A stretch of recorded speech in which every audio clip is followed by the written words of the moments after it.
할렐루야. 반갑습니다. 우리가 걸어가는 이 신앙의 길은 좁은 길입니다. 좁고 협착한 길이에요. 그런데 많은 이들이 오해를 합니다. 넓은 길, 대로라고 생각합니다.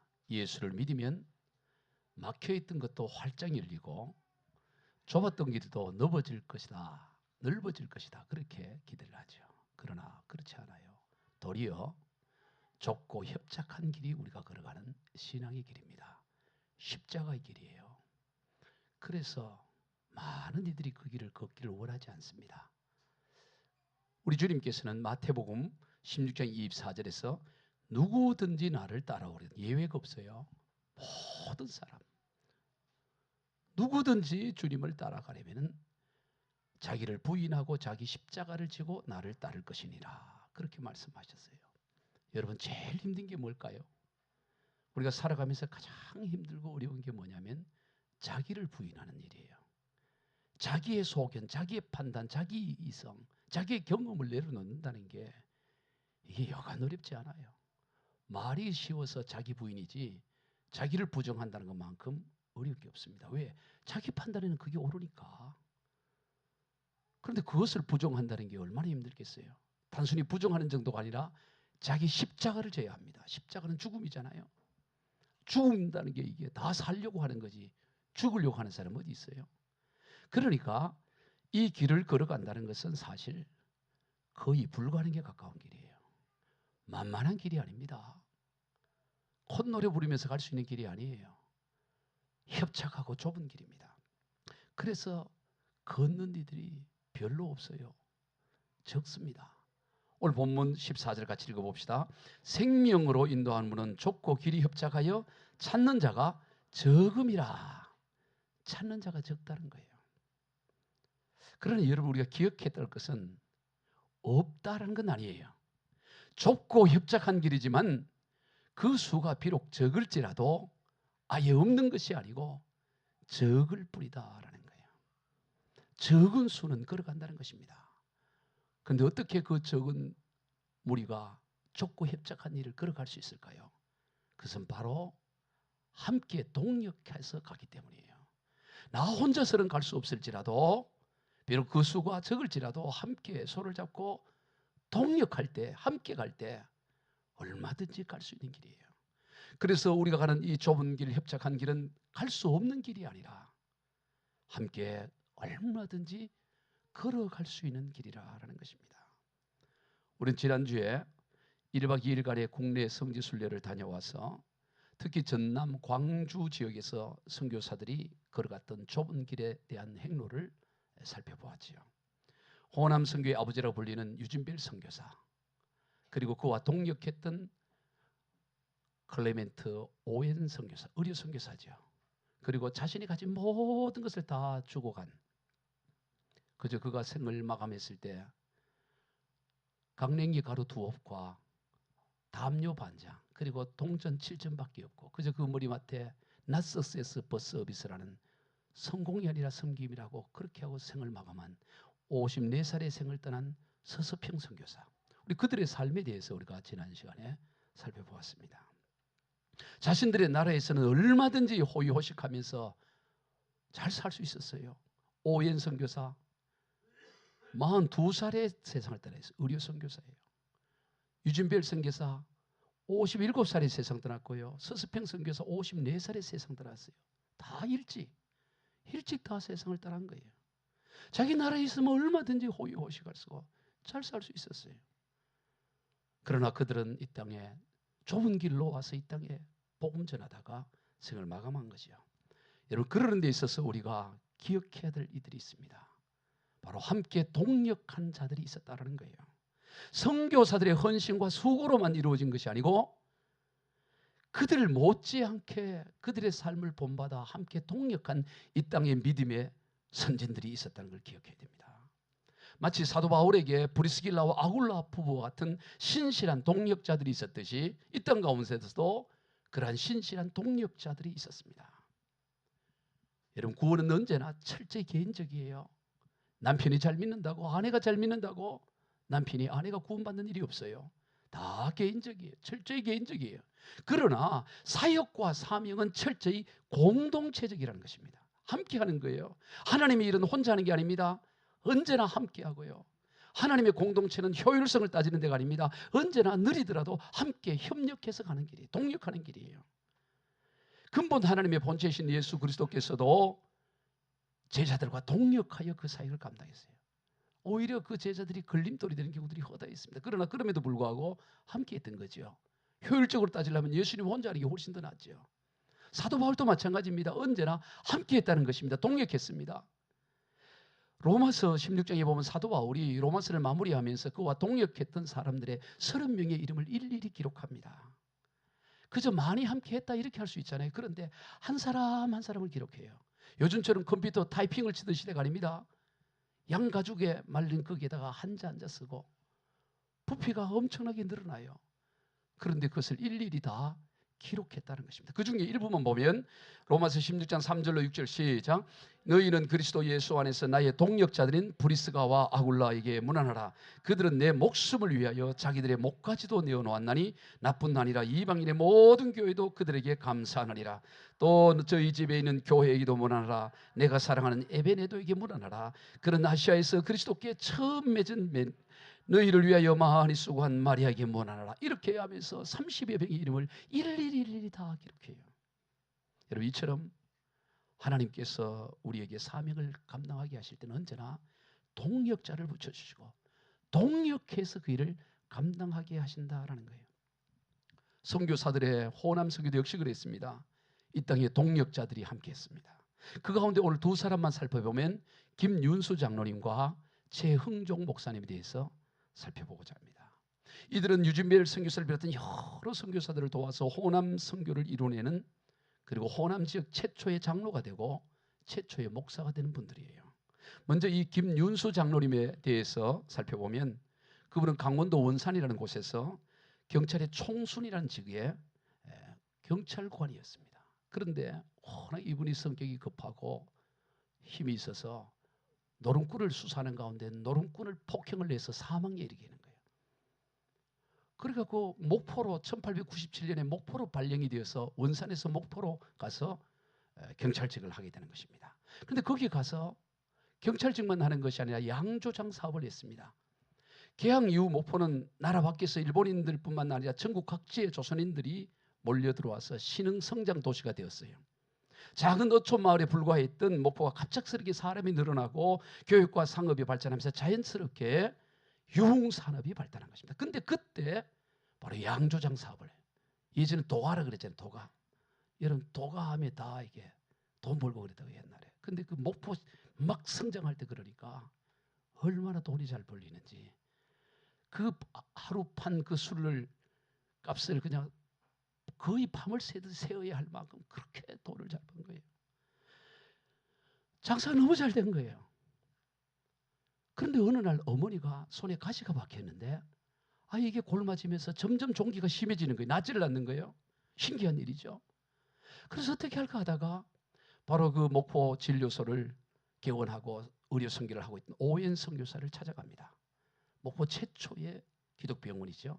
거기를 갔는데 이 오엔 선교사는 아주 열정이 있고 복음을 전하는데 그 환자였던 그 어머니에게 예수 복음을 전하고 전도를 하기 위해서 예수를 믿게. 이 오엔 선교사는 항상 이 환자들에게 약을 쓸 때는 거기다 성경 구절을 써주고 전도하면서 우리 선교사니까.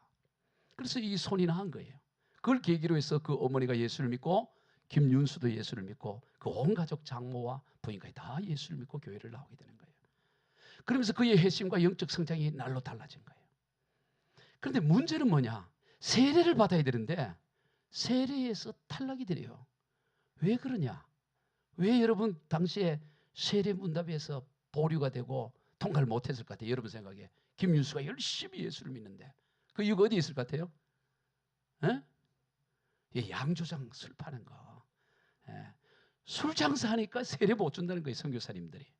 그러니까 고민이 된 것입니다. 나도 세례받고 신앙생활하고 싶은데 너무 장사가 잘 되는데 돈 세는 재미로 즐기는데 이거를 그만두지 않으면 세례를 받을 수 없고 그리스도인이 될 수 없으니 고민을 하게 된 거죠. 어떻게 됐을까요? 결국에는 결단을 하는 거예요. 양조장을 문을 닫는 것입니다. 그리고 신앙생활을 하는 거죠. 그때 그의 나이가 41살 1900년이었습니다. 그러면서 그가 세례를 받으면서 그의 아이의 성씨를 바꿔버려요. 원래 김의 김씨였는데 김의 김씨를 낙원 김씨로 바꿔버려요. 왜? 천국 낙원, 내 뿌리는 천국이지 김해가 아니고 천국 낙원이다. 천국 김씨, 낙원 김씨로 성을 바꿔버리고 애들 이름도 전부 기독교적 이름으로 바꾸면서 제대로 예수를 믿기를 시작하는 것입니다. 그러면서 경찰직도 그만두고 선교사들을 도와서 교회를 세우고 병원을 세우고 학교를 세우는 일에 앞장서는 것입니다. 그의 삶을 지켜봤던 정킨 선교사라고 7인의 선발대 가운데 한 명이 있던 정킨 선교사가 이렇게 말했어요. 목포에서의 선교 사역이 오직 한 사람의 회심자밖에 없을지라도, 비록 한 사람만 회심을 얻고 구원을 받았다 할지라도 가치가 있는 것은 김윤수라는 회심자를 얻을 수 있었기 때문이다. 이 김윤수라는 그 한 사람이 예수 믿은 그것으로만 해도 목포에서 단 한 사람밖에 구원받지 못했다 해도 가치 있는 사역이다. 여러분, 이런 평가 받아야 돼요. 할렐루야. 이 사람 한 사람 구원받은 것만으로도 놀라운 하나님의 가치 있는 사역이라고 할 수 있어야 돼요. 레이놀즈 선교사 성경 번역위원이 되고 우리나라 성경 번역에 앞장서는 레이놀즈 선교사는 뭐라 그랬냐? 그에 대해서 그는 활발한 성격의 사람인데 40년 동안 전력을 다해 귀신을 섬겨왔다. 그는 술을 만들어 팔았고 밤새도록 노름을 했으며 춤추는 여자들을 사고 팔기도 했었다. 심지어 그는 한때 3명의 여자들을 데리고 살았었다. 그러니까 이 뭐 돈 있고 힘 있고 하니까 여자 요즘은 생각도 못할 부러워하지 말아요. 남자들 3사람을 데리고 이리 살았어요.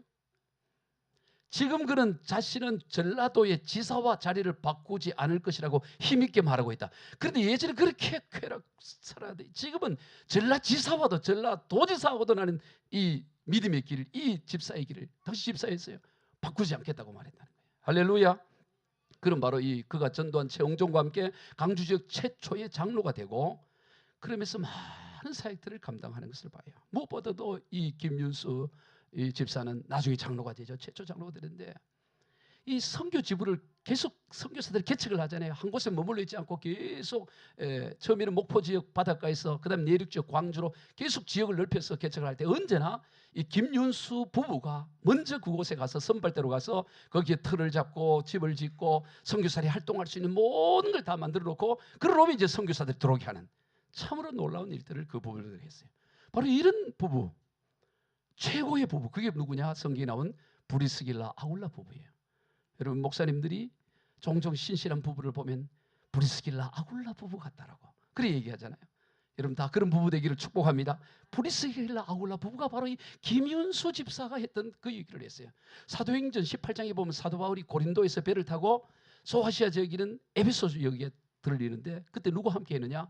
바로 브리스길라 아굴라 부부가 함께 이 고린도 지역에서, 원래 브리스길라 아굴라 부부는 로마에서 추방돼서 고린도 지역에서 그 일들을 하고 있다가 천막 짜는 일을 하다가 바울을 만나고 예수 복음을 받아들였는데, 바울이 바로 이 고린도에서 배를 타고 에베소 지역, 지금 튀르키예 지역의 에베소 지역으로 가는데 거기에 함께 갑니다. 짐을 다 정리하고 함께해서 바울이 그 에베소에 잠깐 머물고 다시 그가 출발했던 수리아 안디옥으로 갈 때 바로 이 브리스길라 아굴라 부부를 거기에 남겨두고 에베소에 잠깐 머물렀어요. 그리고 그곳에서 교회를 세우고 복음의 기초 사역을 감당하도록 합니다. 그래서 그 부부가 거기 남아서 바울이 장차 사역할 수 있는 모든 터전을 만들어요. 자기 집을 에베소 교회가 되게 하고 모든 사역을 하는 거예요.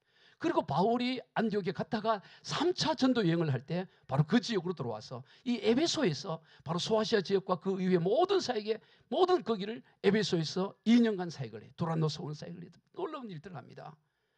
그 모든 배경에 누가 있었냐? 브리스길라 아굴라 부부가 있었어요. 우리 사도행전 19장 10절을 읽어봅시다. 시작. 2해 동안 이같이 하니 아시아에 사는 자는 유대인이나 헬라인이나 다 주의 말씀을 듣더라.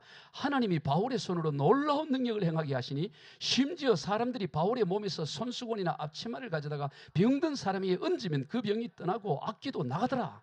놀라운 사역이 에베소에서 이루어져요. 2년 동안 바울이 거기에 머물면서, 그래서 소아시아 지역 다 예수 복음을 들었다고 말하는 거예요. 우리가 잘 알듯이 마술하는 사람들이 책을 그 복음을 받아들이고 불태우는데 은 5만이나 되었다는 표현이 나와요. 사도행 19장. 은 5만이 얼마 되는가 제가 자료를 찾아봤더니 오늘 우리 돈으로 50억이 된다는 거예요.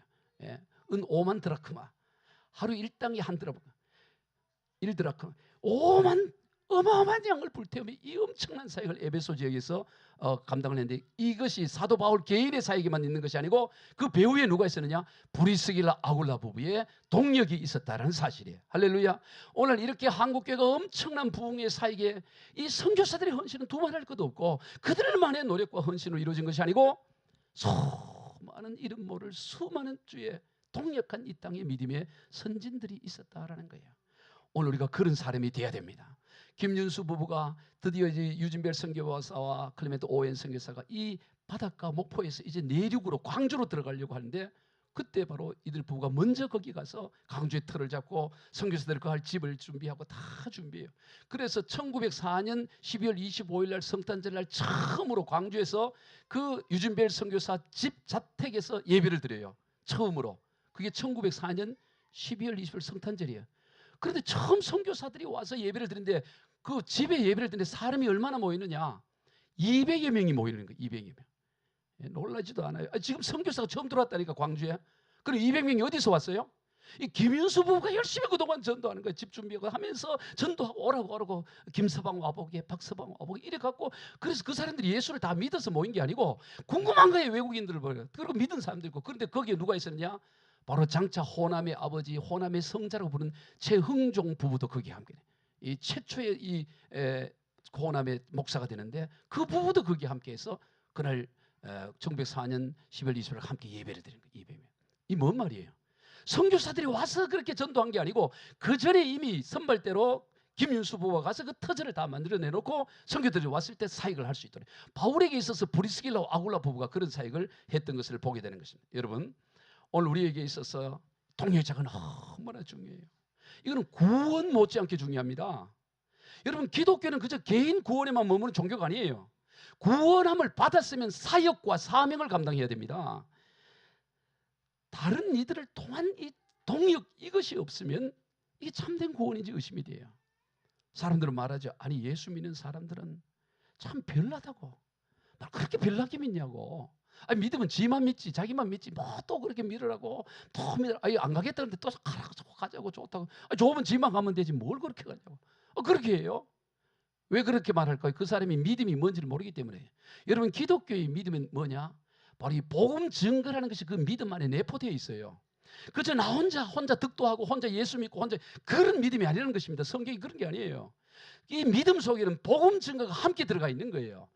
그렇기 때문에 예수를 정말로 믿으면 당연히 우리에게 나타나는 것은 뭐냐? 복음 증거의 사역이 되는 거예요. 여러분, 살아있으면 당연히 숨을 쉬고 밥을 먹고 잠을 자고 활동하는 게 당연하잖아요. 살아있었는데 아무 활동이 일어나지 않는다. 그게 있을 수가 있겠어요? 살아있으면 심장이 뛰어야 되고 숨을 쉬어야 되는 거죠. 그런데 숨도 멈춰져 있고 심장도 뛰지 않으면서 나는 살았다. 그게 말이 되냐 이 말이에요. 예수를 믿는 믿음 속 안에, 믿음 안에 뭐가 있냐? 생명이 있고 생명은 나타나게 되어 있어요. 그래서 증거하게 되어 있다고요. 여러분은 지금 복음 사역을 위해 누구와 동역을 하고 있습니까? 지금 복음과 동역자가 있습니까?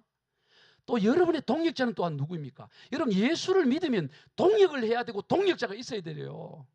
아무것도 없고 나는 그냥 혼자 조용하게 예배 믿고 신앙생활하고, 그런 종교가 아니라고, 기독교가. 바로 이 김윤수는 바로 일찍이 선교사보다 더 일찍이 광주에 와서 틀을 잡고 전도하면서 누구에게 복음을 전하냐? 최흥종이라는 일에 살아요. 이 최흥종이라는 사람은 5살에 어머니를 여의고 계모가 들어왔는데, 계모가 그렇게 힘들게, 우리 오유영 자매처럼 계모가 그렇게, 자매가 그런 게 아니라 자매 계모처럼 이렇게, 이 방송 나가는데 안 되는데, 하여튼 계모가 너무 힘든 계모. 여러분, 계모도 좋은 계모가 많은데 다 계모 나쁜 거 아니에요. 다 좋은 계모도 많아요. 그런데 이 최영종의 계모는 너무 괴로워요. 12년 뒤에 아버지가 7살 때 세상을 떠나는 거예요. 그러니까 힘든 거죠. 그래서 이 방황하는 세월을 보내는 거예요. 그냥 시장에서 wal패들과 모여서 남을 폭행하고 돈을 빼앗고, 워낙 포악해서 그 별명이 뭐냐? 최망치라고 불러요. 망치. 예? 쌍칼 이러듯이 망치, 별명이 망치였어요.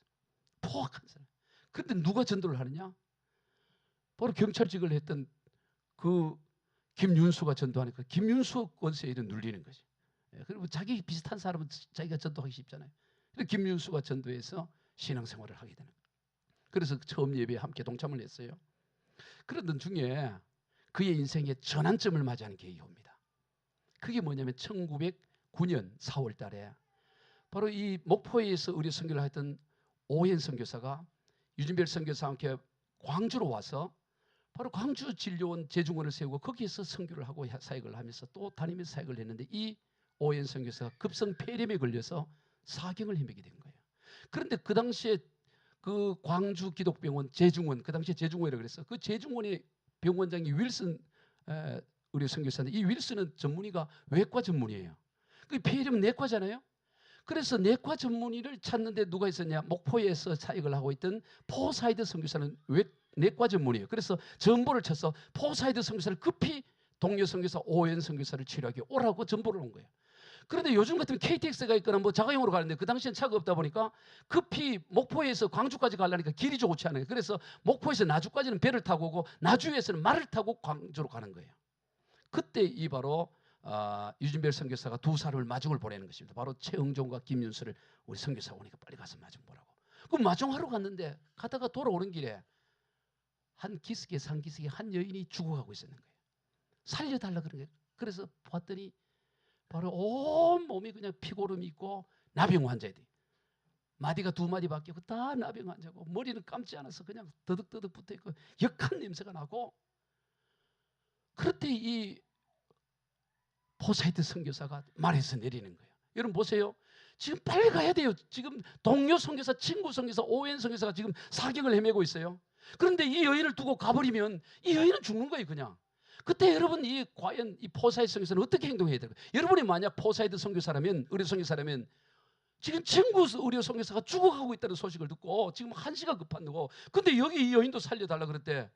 어떻게 해야 여러분 같으면 어떻게 하겠어요? 1번 그냥 친구 선교사, 의료 선교사 살려야 그러니까 뭐 그냥 간다. 2번 그 이 여인 같은 생명이니 이 여인도 생명이니 이 여인을 말에 태워서 간다. 1번 마음으로 손들고 2번 마음으로 손들어요. 예, 다수가 2번이어서 감사해요. 예, 여러분 속에 그렇지요. 생명 같은 생명인지 선교사든 그 나병 여자 여인이든 다 같은. 그래서 이 포사이드 선교사가 말에 내려서 이 여인을 안아요. 안아. 썩은 냄새가 나고 남자 죽어가는 여인이에요. 안고 자기 말에 태우고 자기가 말을 끌고 가는 거예요. 그걸 누가 보냐? 최응종이 본 거예요. 충격을 받습니다. 어떻게 이럴 수 있나? 근데 이 여인이 이 지팡이를 갖고 있는데 지팡이가 뚝 떨어진 거야. 그러니까 이 포사이드 선교사가 최응종 보고 그 지팡이 좀 집어달라고. 그걸 못 집는 거야. 거기 막 고리 묻어 있으니까 이 최응종이 이제 막 신앙생활을 하는데 이걸 집어들이지를 못하는 거예요. 마음이 망설이는 거야. 결국에는 집어들긴 하지만 그때 한 40여 년 지난 후에 그가 이런 글을 남깁니다. 우리가 그 내용을 한번 보면 띄워놨어요. 한번 같이 읽어봅시다. 시작. 성 포사이스의 사랑의 빛은 너무나 강렬했습니다. 예수께서는 그를 통해 나에게 움직일 수 있는 힘을 주었습니다. 나의 가슴은 더워지고 손은 진땀에 젖었습니다. 나는 감격 그대로 지팡이를 집었습니다. 그리고 그에게 건네주었습니다. 그때의 성 포사이스는 선사와 같이 빛났습니다. 어디에서도 볼 수 없는 거룩한 광경이었습니다. 내 동포 중에서 생겨난 환자를 같은 동포인 내가 끌어야 하고 천만리 이역에서 온 외국인이 오히려 따뜻한 손길을 펴주고 있으니 예수님의 박의 정신은 고사하고 동포에조차 기회된 인간으로서 무슨 신앙이 하는 자책이 나를 사로잡았습니다. 이 포사이트 선교사를 이는 포사이시라고 앞에 항상 성자. 자기는 이 포사이트 선교는 성자와 같은 인물이야. 그때 그 모습을 보니까 천사의 얼굴 같은 거예요. 나 같은 동포인데 나는 그걸 꺼리는데 저 사람 지팡이 정도가 아니라 그냥 품에 안고 그 자기의 말에 실어서 걸어가고 있는 거예요. 그러면 클레멘트 오웬 선교사는 어떻게 했을까요? 그래서 급히 걸어가서 재중원에 갔는데 이미 오웬 선교사는 사망을 한 거예요. 42살에 급성폐렴으로 사망을 한 거예요. 충격적인 일이죠. 그랬을 때 사람들은 이 선교사들의 행동에 대해 감동을 받습니다. 이 나병 환자를 진료를 하는데요. 거기에서 2주 만에 이 나병 환자가 사망을 해요. 여자 사망자. 어쨌든 우리 선교사들이 이 나병 환자를 다 꺼리고 멀리하고 그러는데 이 돌본다는 소문이 들리니까 사람들이 나병 환자 전국의 나병 환자들이 광주로 몰리기 시작하네. 광주로 몰려오니까 사람을 다 커버를 뭐 하니까 병원을 세워야 되고 집을 지어야 되니까 이 최영종이 자기 땅 봉선리에 자기 땅 1200평을 기증을 해서 최초의 나병원, 우리나라 최초의 나병원이 세워져요. 봉선리에다가. 이야, 박수 한번 쳐줘요. 예, 다 지나간 일이긴 하지만 얼마나 귀한 일이에요. 자기 땅을 기증을 했다고. 봉선리에 최초의 나병원을 세웁니다. 나병원을 세웠는데 그러니까 더 많이 몰려오는 거죠. 왜냐하면 전국 어디도 나 환자를 관리한 데가 없어요. 다 천병원에서 멀리 했지 환자로 돌보는 데가 없다고, 어디 조선에. 근데 여기 사람들이 몰려오니까 그 당시에 광주의 시민이 전체가 3만 명인데 나병 환자가 전국에 한 3만 명이 됐다고. 그럼 어떻게 되겠어? 광주 시민들이 어서 오시오, 어서 오시오. 우리 같으면 그래야 되겠네. 그래야 되는데 왜 여기 다 문득병자가 몰려오냐고 막 시위를 하는 거예요. 물러가라, 물러가라 이래. 그러니까 어떻게 했냐? 이 나병 환자를 수용할 공간이 안 되고 어떻게 할까? 이 선교사들이 고민을 하기 시작한 겁니다. 그리고 이 최홍종과 김윤수 다 유진별성이 고민을 하다가 땅을 찾은 거예요. 외딴 섬 지역이었다는데 그게 어디냐? 여수 신풍이라는 섬이에요. 지금은 이제 간척이 돼서 차를 타고 들어가는데 이번에 갔다 왔는데요. 그 신풍리에 15,000평 땅을 사요. 돈을 모아서. 그게 지금의 뭐냐면 여수 애양원이에요. 여수 애양원. 여러분 손양원 목사님 여수 애양원 많이 들어봤잖아요. 손양원 목사님이 사역하다가 순교한 여수 애양원이 그래서 만들어진다고요. 1926년에 그걸로 옮겨지는 거예요. 그래서 지금도 그 여수 애양원이 거기에 놓여 있는 것이죠. 바로 이 한 사람의 이 삶, 바로 이 최홍종에게 있어서 포사이트 선교사는 그가 걸어가야 될 이정표 같은 사람이었다는 거예요. 롤모델이었습니다. 여러분, 우리가 신앙생활을 함에 있어서 우리는 오직 예수 그리스도 한 분만을 주목하고 가야 되죠. 그런데 문제는 예수님이 보이질 않는다는 거예요. 여러분, 예수님이 어디서 보이면 그분 보고 따라가면 되겠는데 예수님이 보이지를 않는 거예요. 예수님이 보이지를 않아. 예수님이 어디 계시고 보이지면 나도 지금이라도 예배 나고 가서 점심 그 매운탕이라도 하나 대접하고 이럴 것 같은데 예수님이 보이지를 않아. 예수님만 보고 가야 되는데 예수님이 보이지를 않아. 그럼 어떻게 해야 돼요?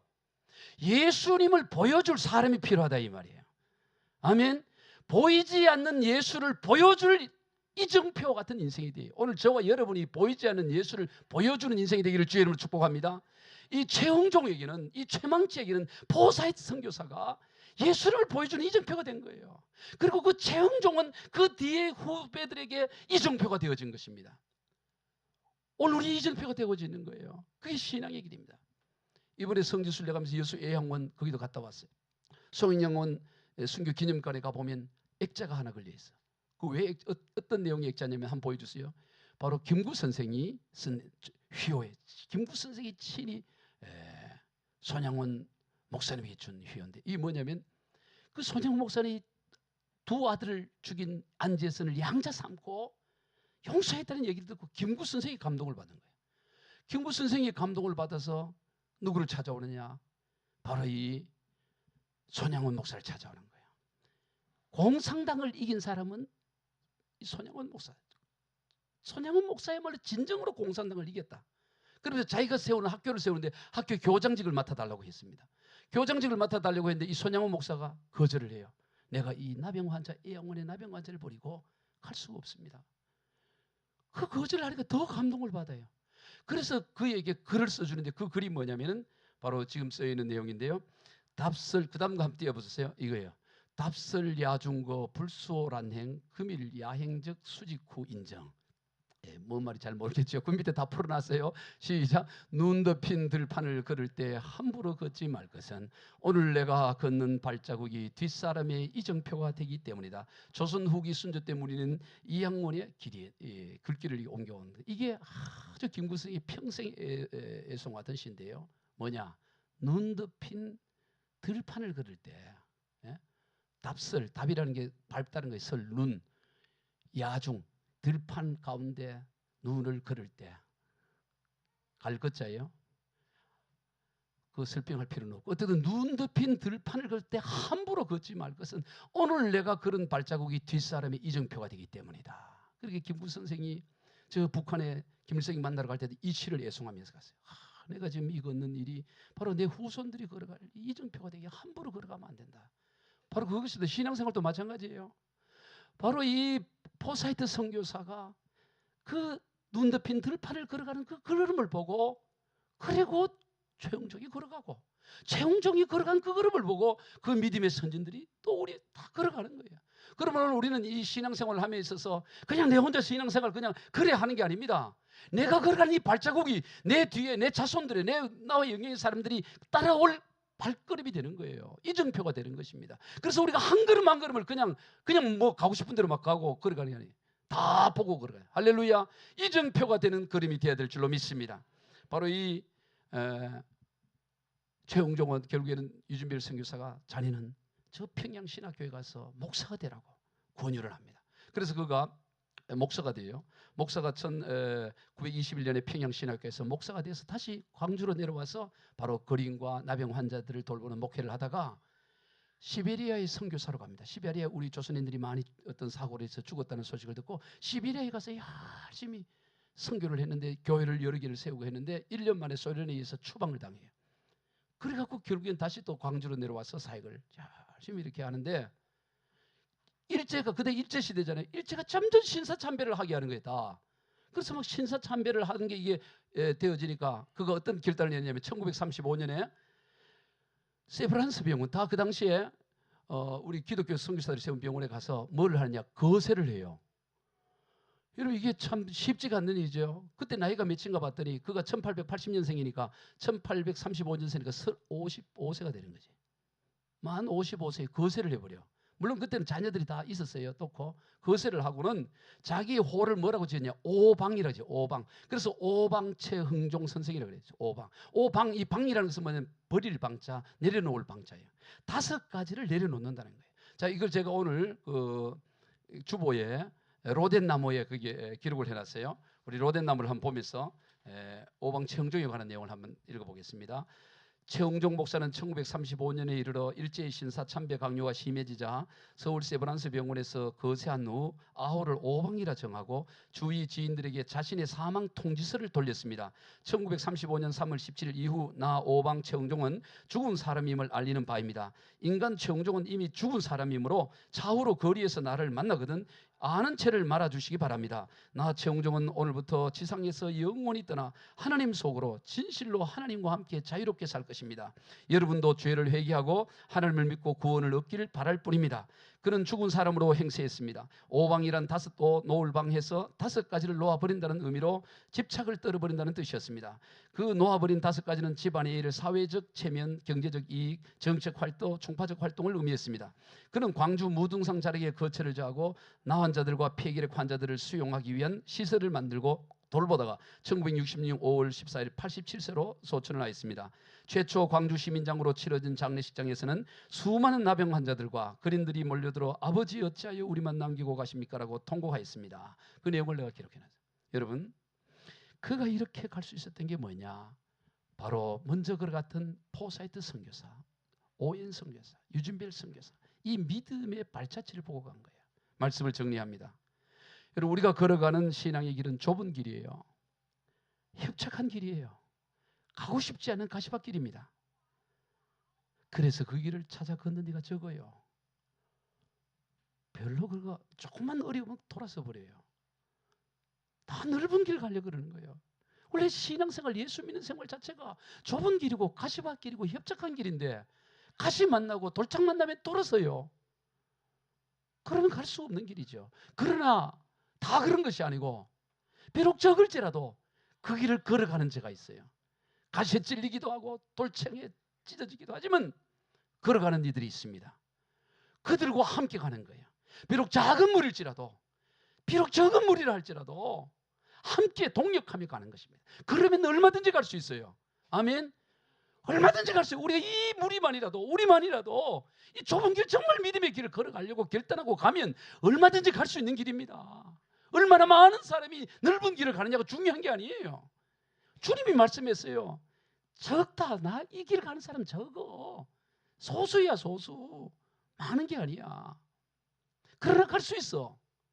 그렇게 간 사람이 있고 또 그렇게 지금 가고 있는 사람이 있어. 동력하며 가면 얼마든지 갈 수 있는 길이라고 말합니다. 우리 모두 이 좁은 길에 동력자가 되어서 함께 이 믿음의 길을 끝까지 걸어갈 수 있는 저와 여러분이 다 되시길 주 예수 그리스도의 이름으로 축복합니다. 기도하겠습니다. 하나님 아버지 감사합니다. 오늘 또 지난주에 이어 아버지 하나님이 선교사들이 걸어갔던 좁은 길, 그와 동력했던 우리 동력자들이 걸어갔던 길을 우리가 이정표로 삼아 우리도 그렇게 그 길을 걸어가게 하시고 우리가 걸어간 발자국을 따라 우리 뒤에 오는 다음 세대들도 그렇게 그 길을 걸어갈 수 있도록 도와주시옵소서. 하나님은 자기를 부인하고 십자가 지고 죽을 각오하고 목숨 내려놓고 끝까지 이 길을 걷게 하여 주옵소서. 감사하고 축복하며 예수님의 이름으로 기도드리옵나이다. 아멘.